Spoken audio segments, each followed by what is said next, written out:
చెప్పేదే దొంగ సాక్ష్యం. పైగా న్యాయమూర్తికే పాఠాలు చెప్తుంటే అది కూడా రాసుకొచ్చి సాక్ష్యం చెప్తున్నటువంటి వాడి మీదన కోర్టు తీవ్రంగా మందలించిన ఉదంతం ఇది. కోర్టులో సాక్ష్యం చెప్పడం అంటే రాసుకొచ్చి చదవడం కాదు. ఏం చెప్పదలుచుకున్నారో అదే చెప్పాలంటే ఓ సాక్షికి విజయవాడ 2వ అదనపు జిల్లా సెషన్ జడ్జి కోర్టు న్యాయాధికారి సత్యానంద్ స్పష్టం చేశారు.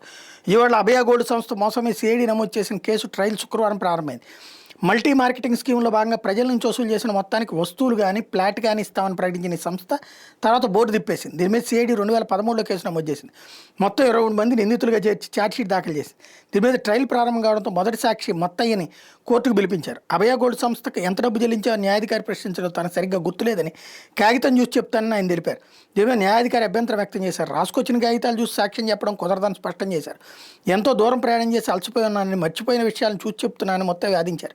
దీని మీద న్యాయాధికారి ఆగ్రహం వ్యక్తం చేశారు. నువ్వేం టీచరు కాదు, మాకు పాఠాలు చెప్పొద్దంటూ చురకలేశారు. అభయ గోల్డ్కి ఎంత మొత్తంలో చెల్లింపులు చేసావో చెప్పాలని సూచించారు. కట్టిన మొత్తం సరిగ్గా చెప్పలేకపోయినా వచ్చే నష్టమేమీ లేదన్నారు.